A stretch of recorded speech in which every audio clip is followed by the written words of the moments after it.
छात्र और नौजवान जीएनजी सारे लोग रोड पर हैं अपने भविष्य की चिंता के लिए। और जिस देश में नौजवान जब जग जाता है तो कोई भी सरकार रहे उसको नौजवानों के और छात्रों के सामने झुकना होता है।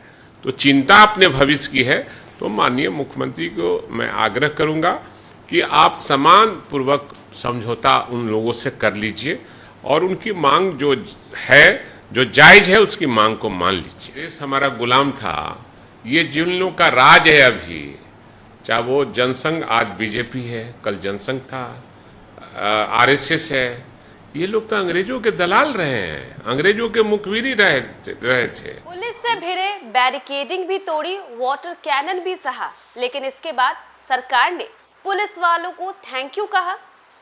जब देश के युवा सड़कों पर हैं अपने फ्यूचर को लेकर के, तो हेमंत जी आप पुलिस को धन्यवाद करते हैं कि आपने बड़े ही अच्छे तरीके से प्रोटेस्ट को संभाला। ये कैसी बात हुई?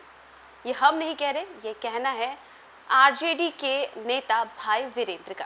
देखिए, भाई वीरेंद्र अभी सुर्खियों में है अपने दिए गए बयानों को लेकर के। कभी अपनी ही पार्टी के खामियां गिनाने लगते हैं भाई वीरेंद्र, और अब देखिए सीधा सीधा उन्होंने इशारों ही इशारों में हेमंत सोरेन, जो कि झारखंड के मुख्यमंत्री है, उन पर निशाना साधा है।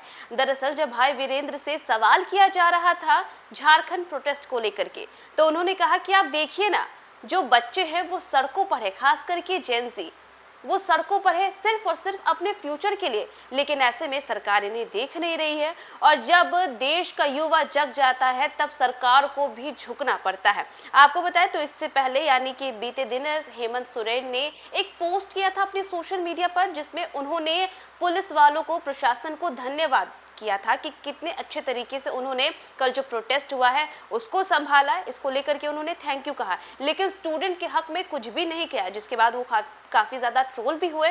और अब देखिए भाई वीरेंद्र ने भी इशारों में कह दिया है कि अगर स्टूडेंट जग जाएंगे ना तो सरकार को भी झुकना पड़ेगा। आप उनकी मांगों को क्यों नहीं सुनते हैं? वो सिर्फ और सिर्फ अपने फ्यूचर की चिंता करते हैं, इसीलिए तो वो सड़क पर है। क्या कुछ कहते हुए नजर आ रहे हैं भाई वीरेंद्र, हम उनके तमाम बयानों के साथ आपको छोड़े जाते हैं।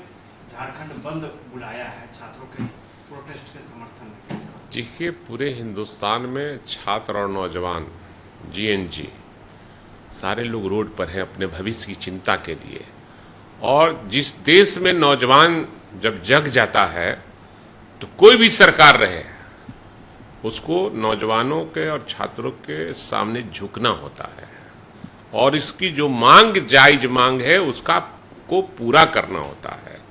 आज जो झारखंड में हो रहा है, मैं परसों से आग्रह कर रहा हूं माननीय मुख्यमंत्री जी से कि जो छात्र हैं, नीट वाले मामले को लेकर या पेपर लीक वाले मामले में, देश भर में 152 पेपर लीक हुआ है अभी तक, कई सालों मिला दें तो 152 लीक हुआ है।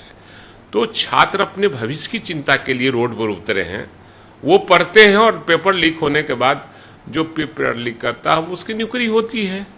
तो चिंता अपने भविष्य की है तो माननीय मुख्यमंत्री को मैं आग्रह करूंगा कि आप सम्मान पूर्वक समझौता उन लोगों से कर लीजिए और उनकी मांग जो है, जो जायज है, उसकी मांग को मान लीजिए।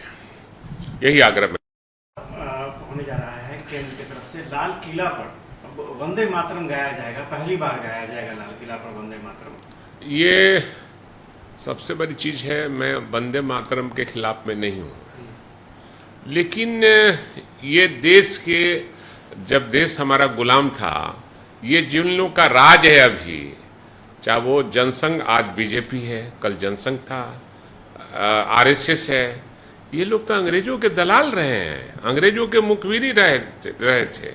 इनको देश पर राज करने का अधिकार नहीं, गलती से आ गया है, 15 साल से राज कर रहे हैं।